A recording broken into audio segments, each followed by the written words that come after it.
Olá, amigos do YouTube, estamos começando mais uma edição do Bom Dia Mercado. Faremos juntos o nosso planejamento de trabalho para essa quinta-feira, com destaque para mais 2 jogos das oitavas de final da Copa do Brasil, jogos de ida, e também 2 jogos da Série B do Brasileirão, tá? Temos outros jogos hoje da Argentina, da Arábia Saudita, do Paraguai, da Islândia, mas esse tipo de jogo eu não vou fazer, eu não vou trabalhar, vou deixar todos eles, os dados deles aqui para vocês no PDF de apoio para quem é membro do canal. Mas faremos aqui o nosso planejamento e as nossas análises para esses 4 jogos do Brasil, sendo 2 da Copa do Brasil, tá bom? Antes de começar, lembrando vocês, esse é um canal sobre trade esportivo, meu nome é Theo Borges, sejam todos bem-vindos. Se você quiser se inscrever, vai ser um prazer ter você por aqui nos próximos vídeos. Lembrando que esses aqui são conteúdos diários que eu faço com o intuito de realmente a gente tentar fazer o nosso melhor planejamento possível para trabalhar. Eu trabalho ao vivo, tá? Mas mesmo que você venha trabalhar pré-jogo, se você for um punter, ou até você que está buscando algo mais recreativo, espero conseguir ajudar você, munindo você com o maior número possível de informações para que a gente possa trabalhar da melhor maneira possível, tá bom? Vamos começar então pela Copa do Brasil, depois a gente vai para a Série B. Temos aqui um confronto entre Fluminense e Cruzeiro. Cruzeiro líder disparado da segunda divisão do Campeonato Brasileiro, vem com um time muito coerente, muito organizado, um bom treinador. E o Fluminense, que vem vivendo também uma boa fase agora com o Fernando Diniz. E a gente vai fazer uma análise um pouco mais qualitativa desse jogo, né? As cotações, nesse momento que eu estou gravando o vídeo, antes dos jogos da quarta-feira, mais ou menos 1,90 para o Fluminense, próximo a 2, né? E o Cruzeiro a 4,50, né? O Fluminense, o time na Série A, o Cruzeiro na Série B, o mercado obviamente pesando o time na divisão superior. Então vamos tentar nos aprofundar um pouco mais, né? De maneira geral, a gente já vê aqui esse favoritismo dado para o Fluminense. Vamos lá. PDF de apoio, como vocês sabem, se você quiser ter acesso a ele, o link está aqui embaixo no primeiro comentário fixado.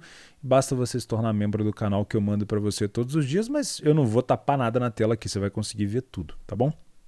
Vamos analisar junto então. O Fluminense venceu 3 jogos em casa, vou usar os dados do Brasileirão, é óbvio. É muito mais fácil para a gente ter uma percepção utilizando dados do Brasileirão Série A e Série B do que buscar dados da Copa do Brasil, né? Muitas vezes o Fluminense vai jogar com time C, com time B, contra um time inferior, às vezes naquela fase de 32 avos. Então não vale a pena a gente usar essa estatística aqui, de fato a gente tem um time do Fluminense completo, né? Então o Fluminense venceu 3 vezes em casa e saiu na frente em quase 60% das vezes que jogou dentro de casa. 29% das vezes o time ficou sem sofrer gol, ou seja, um número baixo, quer dizer que a defesa do Fluminense tem cedido espaço ao adversário, e o time falhou em marcar em quase 50% dos jogos. Esse é um número aqui, como eu já pintei de vermelho ali, é um número preocupante, tá? Já o time do Cruzeiro fora de casa, 4 vitórias em 7 jogos, um excelente desempenho, 57% também, né, o primeiro time a marcar. Como é um time que toma pouco gol, geralmente quando ele sai na frente, né, independente do primeiro ou no segundo tempo, ele tem uma estatística muito boa. Jogos sem sofrer gol, 43%, pouco mais do que o Fluminense, né, um pouco melhor. Também falhou em marcar em menos jogos do que o Fluminense, mas a questão de ambas marcam ali, se você busca esse tipo de fundamento, o time do Cruzeiro, como cede menos espaço aos adversários, é um pouco menor. A gente tem o ataque do Fluminense se destacando um pouco mais em relação a jogos dentro e fora de casa, como vocês podem ver aqui. O Fluminense marca quase 1,5 gols por jogo, só que sofre também quase 1,5 gols por jogo. Já o time do Cruzeiro tem uma defesa muito mais organizada, porém um ataque também um pouco menor. O time do Cruzeiro não dá espetáculo, né? De maneira geral, assim, em relação à qualidade, em relação à tática de drible. Não é aquele time que enche os olhos porque faz jogadas maravilhosas. O time do Cruzeiro é um time que foi montado para poder subir, né? E se você olhar os jogos do Cruzeiro na Série B, o Cruzeiro não fica dando espetáculo, não fica aplicando goleada, independente do time. O Cruzeiro faz 1-0 e se fecha, não de não criar mais oportunidade, mas na maioria das vezes de não ceder oportunidades para adversários. E é difícil tirar ponto do Cruzeiro na Série B. Tá? Então uma defesa muito sólida é o que mais me chama a atenção. Em relação às chances criadas aqui, ó, dá para ver que os times estão muito próximos em relação a gols esperados, né? O Fluminense 1,71, o Cruzeiro um pouquinho maior, 1,90, e as duas defesas cedem em média uma grande chance ali, 1,20 de grande chance por jogo, tá?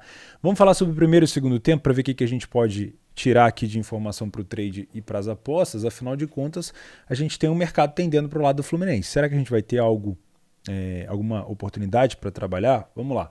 O Fluminense, no primeiro tempo, ele se destaca bem mais do que o Cruzeiro, tá? O Cruzeiro só venceu 14% dos primeiros tempos que disputou, fora de casa, óbvio. Só que o Cruzeiro é um time que empata muito esse primeiro tempo. Então é um time que não vence, geralmente é um time que não marca gols, olha só. Em 7 situações o Cruzeiro só fez um gol no primeiro tempo fora de casa, tá? E mais também só sofreu um. Ou seja, o Cruzeiro tem sim um índice muito baixo de vitória no primeiro tempo, então pode apresentar pra gente uma possibilidade de trabalhar contra o Cruzeiro ou a favor do Fluminense no primeiro tempo, mas a gente tem que entender também que não é porque o Cruzeiro não vence que ele perde. Na verdade, ele mais empata. Então ele tem uma ótima defesa, mas tem um time que não produz tanto na primeira parte. Isso pode sim indicar o Fluminense com um pouco mais de bola. A gente já vai falar do Fluminense, né? Um pouco mais de bola, com um pouco mais de volume, com linhas mais altas, né? O Cruzeiro não se arriscando tanto. Isso pode indicar sim um lei ao Cruzeiro. Só qual que é o problema? O Cruzeiro toma pouco gol, se defende muito bem. Então quando você pensar em trabalhar contra o Cruzeiro ou a favor do Fluminense, talvez se você estiver trabalhando ao vivo, você está mais buscando movimentação de mercado do que propriamente o gol. É óbvio que o gol é uma consequência, o Fluminense pode encontrar os espaços, mas é bom levar em consideração que a defesa do Cruzeiro é muito sólida. Mas a leitura de jogo geralmente vai cobrir a estatística, né? Aqui a gente só está tentando fazer um embasamento. Para o lado do Fluminense, é um time que venceu bem mais o primeiro tempo, né? Quase metade, empatou também bem menos do que o Cruzeiro e perdeu a mesma quantidade. Ou seja, o Fluminense aqui tem um destaque de ser muito mais produtivo na primeira parte. O time falhou em marcar em menos da metade dos jogos, ou seja, é um time que produz gol, só que é um time que sofreu gol em mais do que 50%, mais ou menos ali, né? Quase próximo de 50%. Ou seja, o Fluminense tem 6 gols marcados nas primeiras etapas e 5 gols sofridos. O Fluminense, então, é um time que acaba gerando oportunidade de over na primeira parte. É um time que faz e toma gol. Só que aí você tem que abrir um monte de contexto. Tem aquele jogo, por exemplo, do Fluminense contra o Atlético Goianiense, que foi com um jogador a menos, que o Atlético Goianiense acabou fazendo gol. Então, assim, tem que gerar também um tipo de expectativa e uma análise um pouco mais qualitativa, tá? O que eu tô vendo para o primeiro tempo é o que eu acabei de falar com vocês. O Fluminense com mais posse, com mais volume, o Cruzeiro um pouco mais recuado, um pouco mais com o objetivo de manter ali a área fechada, porque a gente tem que também analisar de uma seguinte maneira. O objetivo do Cruzeiro não é ser campeão da Copa do Brasil, né? O que não falta para o Cruzeiro é título de Copa do Brasil. O Cruzeiro é gigante nessa competição. O Cruzeiro quer esse ano subir. E se o Cruzeiro puder subir ganhando dinheiro, excelente. E nada melhor do que passar de fase na Copa do Brasil. Então eu não acho que o Cruzeiro vai se expor nesse jogo ao ponto de perder a classificação no primeiro jogo, né? Eu acho que vai tentar, na maior maneira possível, dificultar a vida do Fluminense. Se possível, buscar alguns contra-ataques, mas acho que o principal objetivo do Cruzeiro aqui é não tomar gols ou não tomar mais do que um gol e tentar decidir, obviamente, no Mineirão. Então, existe a possibilidade sim, e eu vou vir com essa ideia, de trabalhar contra o Cruzeiro no primeiro tempo, se o que eu estou esperando se confirmar, que é um Cruzeiro, pelo que eu estou vendo aqui, que é o tipo de comportamento que o Cruzeiro toma, um Cruzeiro mais recuado, menos efetivo em gols, mais efetivo na defesa, mas aí, óbvio, eu tenho que contar também que o Fluminense vai produzir um pouco mais de chance. O time do Fluminense tem bastante volume ofensivo, marca bastante gol no primeiro tempo, apesar de sofrer.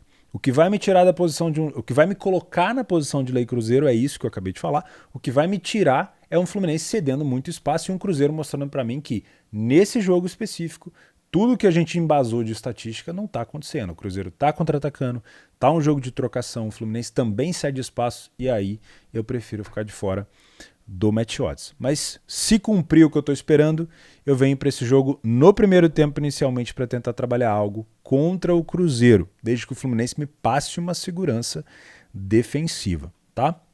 No segundo tempo, existe uma queda muito grande do desempenho do Fluminense e um crescimento muito grande do desempenho do Cruzeiro. Então isso precisa ser levado em pauta na hora de você fazer o seu trade, sua aposta, enfim. Né? O Fluminense ele ganha muito menos as segundas partes. Né? Ele passa a empatar a mesma quantidade, só que é um time que perde um pouco mais. Né? Então o Fluminense tem uma queda no nível de vitória e um aumento no nível de derrotas. Também é um time que falha mais em marcar na segunda parte, né? E um time que sofre um pouco mais de gols. Né? Então são 4 gols marcados, 4 gols sofridos. Essa queda de rendimento do Fluminense pode ser uma oportunidade para você, se o jogo estiver empatado, óbvio, para buscar algum tipo de correção. Né? Já o Cruzeiro tem um crescimento muito grande. Se a gente colocar na frente aqui, ó, o Cruzeiro vencia apenas 14% do primeiro tempo, no segundo tempo ele já vence quase metade. Né? Ele empata mais ou menos quase que 50 por quase metade dos segundos tempos, ou seja, já desceu, antigamente era 71, né, no primeiro tempo, e mantém o número de derrota, ou seja, o Cruzeiro é um time que perde pouco o primeiro tempo e mantém isso na segunda etapa. Só que o Cruzeiro cresce em número de vitória. Então é um time que quando vai para o vestiário consegue voltar muito melhor. É só você comparar, o time marcou um gol nos 7 primeiros tempos que fez na Série B fora de casa. Claro que são adversários diferentes, temos consciência disso. Só que o time marcou 6 gols nas segundas etapas fora de casa. Né? Sofre mais gols? Sofre. Mas é um time que marca mais gols. Então, ao sair, o que dá a entender é, ao sair para o segundo tempo para jogar um pouco mais, obviamente o Cruzeiro cede um pouco mais de espaço, porque no primeiro tempo ele tomava, em 86% dos jogos ele não tomou gol, já no segundo tempo somente em 56%. Ou seja, ao sair para o jogo ele cede um pouco mais de espaço e acaba ficando um pouco mais over o jogo. Só que o Fluminense também tem uma queda repentina no segundo tempo. Então, tudo isso a gente tem que dosar, tá bom? Então, de maneira geral, o que me passa mais segurança para trabalhar aqui seria o primeiro tempo. Tá? O segundo tempo me parece um segundo tempo muito parelho, que pode indicar uma dificuldade maior na leitura. Tá? Em relação a bolas aéreas, a contra-ataques, nada de muito informativo aqui pra gente. O Fluminense marcou 3 gols de cabeça, sendo um de escanteio. O Cruzeiro marcou apenas 1 gol de escanteio. E o Fluminense sofreu 2 gols de cabeça e 2 gols de bolas aéreas. Dá para você inserir isso na sua aposta, no seu trade, mas não são informações assim muito fortes que fariam com que eu parasse tudo para ficar de olho nas bolas paradas do Fluminense. Pode ser sim um fator decisivo, mas não é algo assim muito forte. O que pode ser importante aqui para você? Finalizações de fora da área, tanto o Fluminense quanto o Cruzeiro marcaram 3 gols de fora da área. Isso é importante quando a gente tem um time mais recuado. No caso, se o Cruzeiro se comportar como um time mais recuado, o Fluminense pode utilizar das finalizações de fora da área para encontrar os espaços. Beleza? Como eu falei ontem no vídeo de planejamento dos primeiros jogos das oitavas, cuidado com a alteração de forma de jogo de algumas equipes buscando classificação. Pode ser que o Cruzeiro jogue diferente do que a gente está acostumado, pode ser que o Fluminense jogue diferente do que está acostumado. Então, o que a gente está fazendo aqui é embasando, mas o que vai ditar é a leitura de jogo. Perfeito? Aqui em relação à média de gols, 86% dos jogos do Fluminense em casa são over 0.5, 71% over 1,5 e uma média de over 2,5 bem baixa. Né? Considerando que o Cruzeiro também tem uma média baixa, sinceramente eu não acho que é um jogo assim para muitos gols. Mas, como eu falei para vocês, é o live que vai ditar. Momentos dos gols, o Fluminense marca bastante gol no primeiro tempo. Isso, para mim, que vou trabalhar o primeiro tempo, que se me der a leitura, é muito bom. E um fator interessante é o Fluminense não sofreu nenhum gol em casa nos primeiros 30 minutos. Eu não sei se eu acho que essa informação é correta. Né? Eu já revisei esses dados aqui várias vezes. Isso obviamente pode me passar a informação de que trabalhar a favor do Fluminense ou contra o Cruzeiro é bom. Só que se você olhar aqui também, ó, o Cruzeiro nos primeiros 20 minutos não sofre nem marca. Então o Cruzeiro começa a sofrer mais gols aqui a partir dos 20 minutos. De novo, isso aqui são só números, não tem garantia de que isso vai acontecer. olha o jogo, utiliza a leitura de jogo como embasamento principal para você. Tá bom? Aqui tem média de cantos para quem gosta e tem os artilheiros da competição, o Edu pro lado do Cruzeiro e o Germán Cano. Faça o L imediatamente, é o artilheiro do Fluminense. Beleza? Então, o que a gente conseguiu tirar daqui? Olho nesse primeiro tempo do Fluminense no comportamento do Cruzeiro e cuidado com o crescimento do Cruzeiro na segunda etapa e da queda do Fluminense de produção também nessa segunda etapa. Beleza? São Paulo e Palmeiras. Acabamos de ver esse jogo no mesmo Morumbi. Na rodada do Brasileirão, o São Paulo conseguiu perder um jogo no Morumbi, né, pela primeira vez. Também conseguiu perder um segundo tempo, não tinha perdido. O Palmeiras também conseguiu perder um primeiro tempo, não tinha perdido. Escrevi isso para vocês no Telegram. Se vocês não me seguem no Telegram, o link está aqui embaixo. Então agora é um novo jogo, tá? Sinceramente, eu venho com o mesmo planejamento. Já vou mostrar para vocês o que vocês devem ficar de olho. Cuidado, dá para tirar muita coisa do que a gente viu no jogo do Brasileirão aqui, mas lembrem-se que agora é Copa. O Palmeiras é um time ainda melhor no mata-mata e é um time que joga muito bem e assim, veste de fato essa camisa do mata-mata, joga com muita estratégia, né? Não tem escrúpulo nenhum para poder se classificar.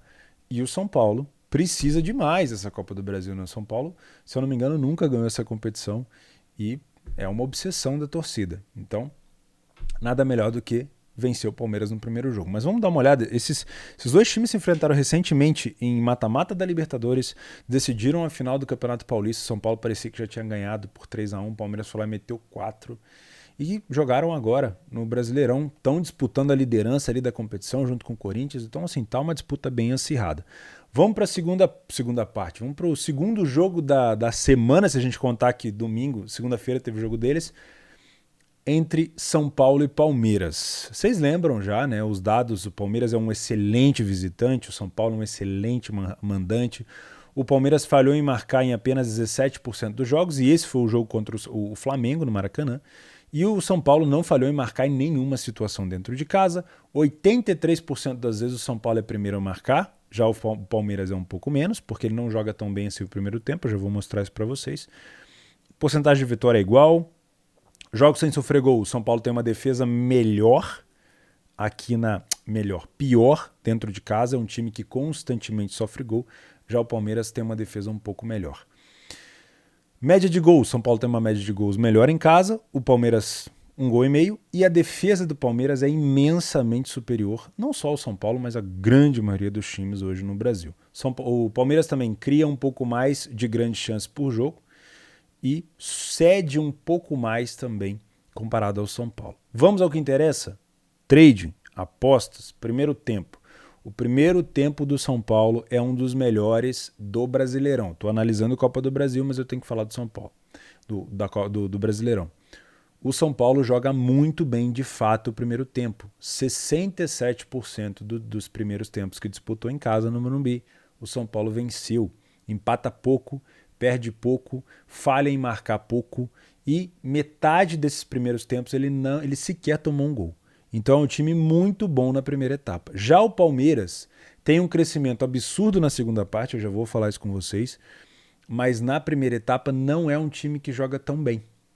E a gente comprovou isso no primeiro jogo, eu estou aqui confundindo o primeiro e o segundo jogo, mas no primeiro jogo dessa semana, no caso, segunda-feira à noite, onde o Palmeiras foi bastante dominado, apesar de ter sido um jogo bom de entretenimento, um jogo um pouco mais laical, o São Paulo teve as melhores oportunidades no primeiro tempo e saiu na frente com um gol de bola parada, também já vou falar disso.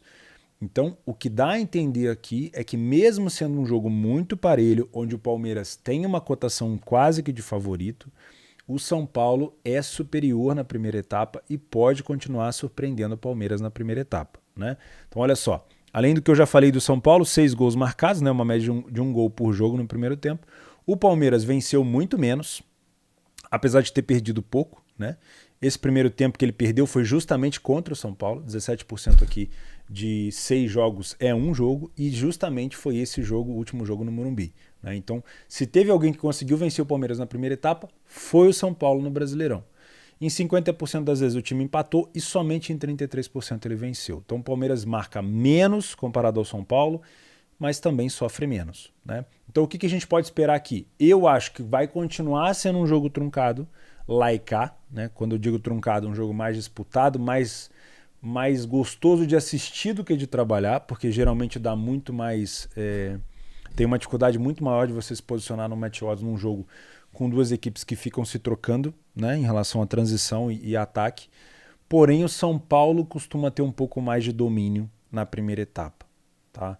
Não acho que seja ruim buscar gols aqui no primeiro tempo, mas talvez a melhor posição de match odds, se o Palmeiras de novo mostrar para mim uma dificuldade, possa ser um Lei Palmeiras, mesmo sendo arriscado. Tudo tem que ser dado ali em cima dos seus métodos, tá? Toma muito cuidado porque o Palmeiras ele sofre pouco gol. De novo, mesma coisa que eu falei no Cruzeiro. Aqui eu vou fazer um comparativo para vocês, que vai ficar fácil de entender. A odd do Cruzeiro é 4,50. A odd do Palmeiras é 2,30. Por aí, tá?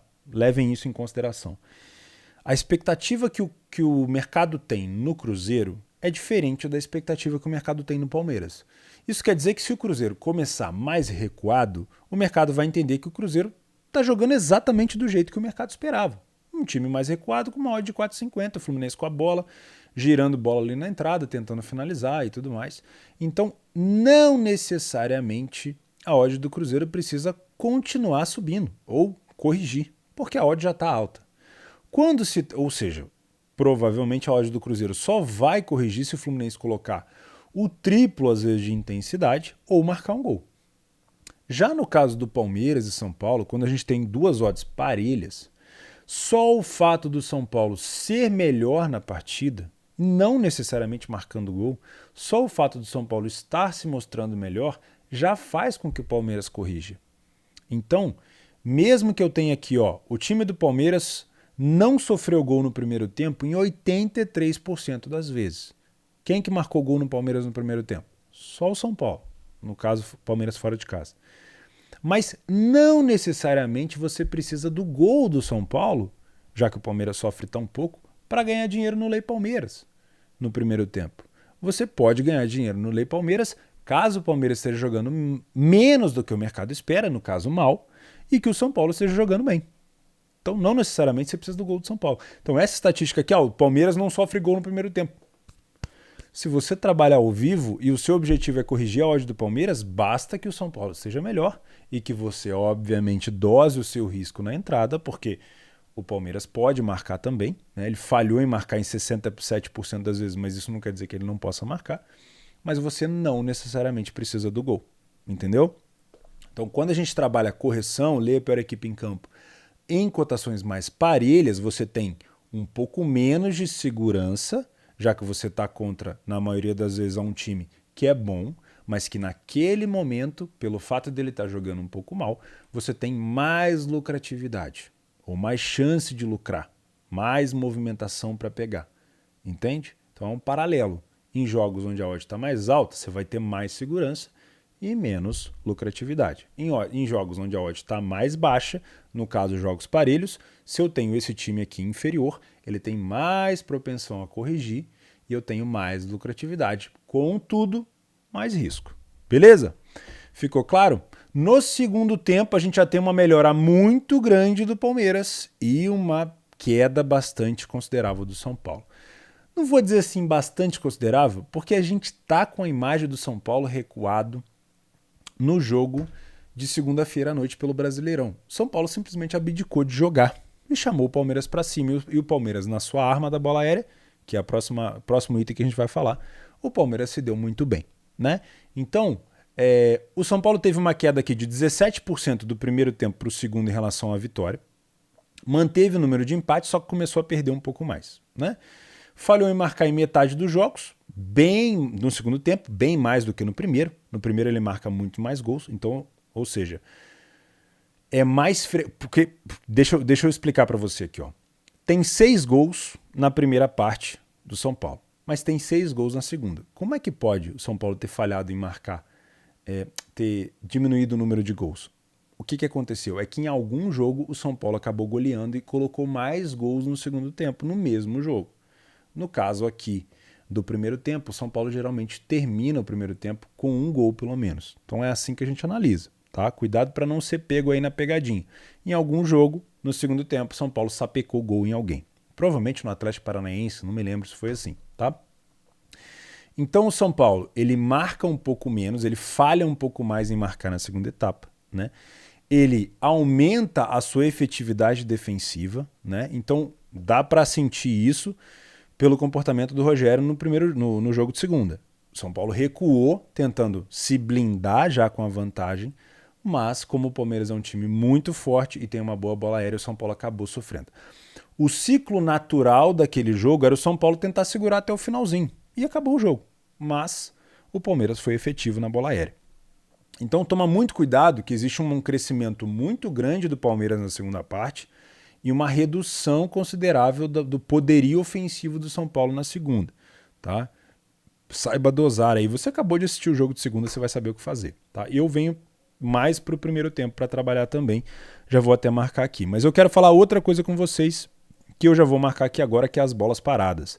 Isso aqui onde eu estou marcando é o radar esportivo, tá? Tem um link aí embaixo que você consegue ver todo o meu planejamento. Chama radaresportivo.com. Olha os números de bola parada entre São Paulo e Palmeiras. Simplesmente aqui os dois melhores times de bola parada do Brasil, né? Os dois melhores, vou botar em pauta aí alguns outros times, mas dos melhores, esses dois aqui estão bem lá em cima. O Palmeiras marcou 10 gols de escanteio até o momento. São Paulo marcou 1. Só que o São Paulo marcou 7 gols de cabeça, tá? Isso é muito importante. Só que na parte defensiva, o São Paulo sofreu 4 gols de falta e de bola para a área e 3 gols de cabeça. Então tem aqui o nosso primeiro match. Defesa, entre aspas, fraca do São Paulo. Já conta aí os 2 gols sofridos por Palmeiras, né? Um foi pro o Gomes de cabeça e o outro foi num escanteio, numa bola alçada na área. E se a gente inverter o papel, também dá para ver isso daqui, ó. O Palmeiras não tem uma defesa horrorosa, mas já sofreu 2 gols de cabeça e 3 gols de falta, e o São Paulo marcou 7 gols de cabeça. Dos dois, o Palmeiras é muito mais letal, mas não dá para não dá para descartar o poderio ofensivo do São Paulo também na bola aérea, tá bom? Em relação a over, a gente tem o São Paulo em 83% dos jogos em casa foram over 2,5, então é um time que puxa bastante esse jogo para gols. Já o Palmeiras, apenas em 33% dos jogos fora foram over 2,5. Tá? Então o Palmeiras puxa isso um pouco mais para um under. Tá? Situação de momentos de gols. O São Paulo ele acaba tendo uma efetividade um pouco maior no início, né? Como a gente viu o primeiro tempo do São Paulo e o finalzinho do primeiro tempo é muito bom. Mas é um time que sofre mais na segunda etapa. E por coincidência, o Palmeiras é um time que cresce muito também no finalzinho do jogo, tá? Vocês conseguiram ver isso aí na segunda-feira. Beleza? Caleri, artilheiro do São Paulo com 9 gols. O Gustavo Gomes tem 6 gols já com a camisa do Palmeiras esse ano, né? Nesse Brasileirão. Estou usando, como eu falei, a estatística do Brasileirão. E o Rony também tem 6. O Scarpa tem 5 assistências. Acabou de dar mais uma assistência ali para o gol do próprio Gomes na segunda-feira. Beleza? Então, estamos combinados nessa Copa do Brasil. Muito cuidado com a melhora do Palmeiras na segunda etapa.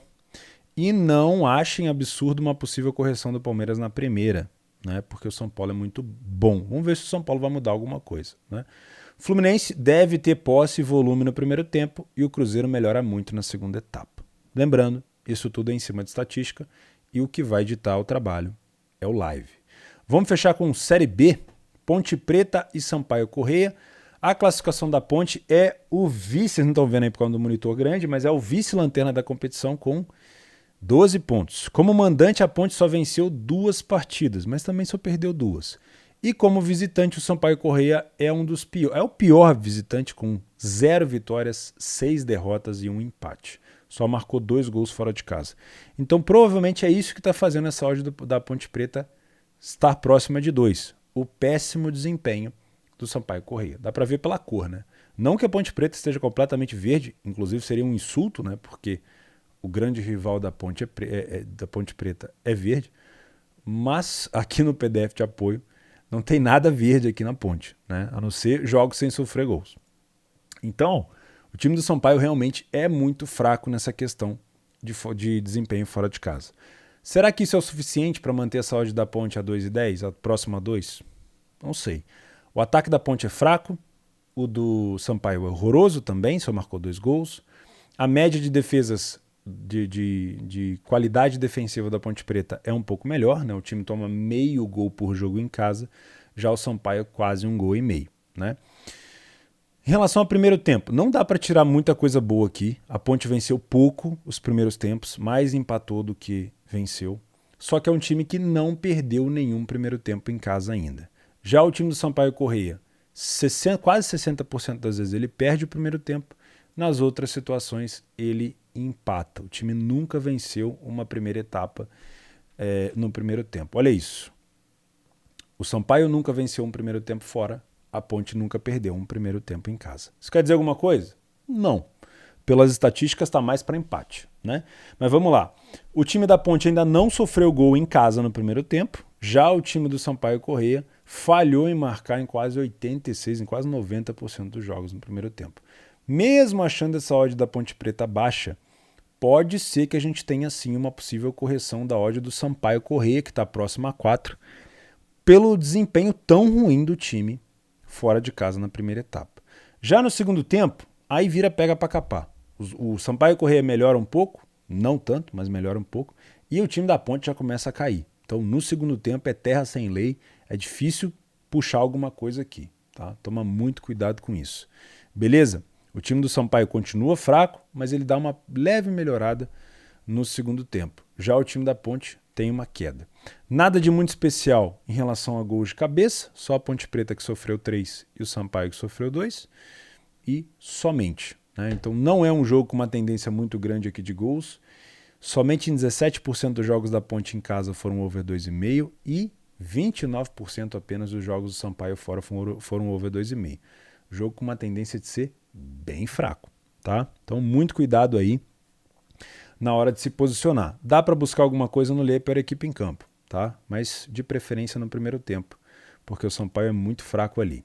CSA e Grêmio, 21,30. Uma cotação do Grêmio próxima a 2,40. Não sei como é que essa odd vai estar próximo do jogo, tá? Vamos também usar um pouco da nossa estatística. O CSA dentro de casa tem 2 vitórias em 6 jogos e tomou 4 gols, marcou 6. O Grêmio, apesar de só ter uma vitória fora de casa, como é o time que mais empata na Série B, fora de casa, com 5 empates, é o terceiro melhor visitante. Pasmem, né? Toda vez eu comento isso aqui com vocês. A Série B continua... A Série B. A maioria dos campeonatos ao longo do mundo continua sendo nivelada por baixo fora de casa, porque as equipes elas ganham muito pouco fora. Elas acabam pontuando muito mais em casa. Com isso, o Grêmio, mesmo com apenas uma vitória, é o terceiro melhor visitante. Marcou e sofreu apenas 2 gols. Os últimos jogos do Grêmio, olha isso.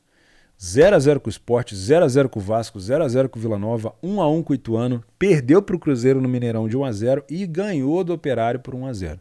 Então, assim, buscar gols em jogos do Grêmio fora de casa é difícil. Mas vamos lá. Vamos um pouco mais aprofundado aqui.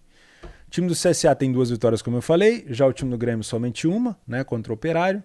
Marcando primeiro, o time do CSA é melhor do que o Grêmio, né? Mas o time do Grêmio tem vários jogos sem sofrer gol, né? Se eu não me engano, os 2 únicos jogos que o Grêmio sofreu gol foram para o Cruzeiro na derrota e o empate contra o Ituano. Só que o Grêmio também é um time que marca muito pouco, né? Por isso que a gente tem uma expectativa baixa de gols. No primeiro tempo, aqui vou passar um pouco mais rápido, né? No primeiro tempo a gente tem 33% apenas dos primeiros tempos do CSA vence, mas não perdeu nenhum. Nenhuma vitória do Grêmio no primeiro tempo fora de casa, mas só perdeu 14%. Tem uma cara de empate esse jogo que eu vou te dizer, viu? O Grêmio não sofreu em 86% das primeiras partes fora e o CSA não sofreu em 83%. Mais uma vez tem um cheiro de empate. Na segunda parte, o Grêmio mantém mais ou menos o mesmo desempenho, só que ele acaba marcando um pouquinho mais, né? Porque no primeiro tempo, ó, ele não marcou em nenhum... Assim como ele não venceu em nenhum primeiro tempo, ele não conseguiu marcar gol em nenhum primeiro tempo. Ele só foi marcar os 2 gols que ele tem fora de casa no segundo tempo, mas não são tantos assim, né? Então, muito cuidado, me parece um jogo 100% para leitura. Um pouquinho de destaque aqui para essa bola aérea do Grêmio. O Grêmio marcou 3 gols de cabeça, sendo 2 de escanteio, e o time do CSA sofreu 4 gols de cabeça. Tem um matchzinho aqui, né, que para um jogo dessa qualidade, talvez a gente consiga encontrar algo de valor nessas bolas aéreas do Grêmio e, óbvio, no match odds. Tem muito cheiro de empate aqui, mas é a leitura que vai dizer pra gente. Para gols, olha, eu tô fora, tá? Com essa média aqui do Grêmio, somente 14% dos jogos do Grêmio foram over 1,5 fora. É muito baixo, né? Pode ser um jogo atípico, claro que pode, mas eu prefiro ficar de fora de algo relacionado a gols. Então é isso, fizemos aqui o nosso planejamento da Copa do Brasil e da Série B. Espero que você tenha aproveitado. Se você gostou e não está inscrito ainda no canal, não esquece de se inscrever. Um grande abraço, faz o simples, não inventa moda. E lembrem-se, tem aí embaixo no primeiro comentário fixado o sorteio para você participar, valendo uma banca de R$30 na Betfair, minha parceira aqui do canal. Se você não tem conta na Betfair, tem um link aí embaixo para você abrir. Leia os termos de uso, obviamente. E cuidado, porque a Copa do Brasil sempre tem bastante alteração na forma com que as equipes jogam, visando a classificação. É sempre um prazer. Um abraço.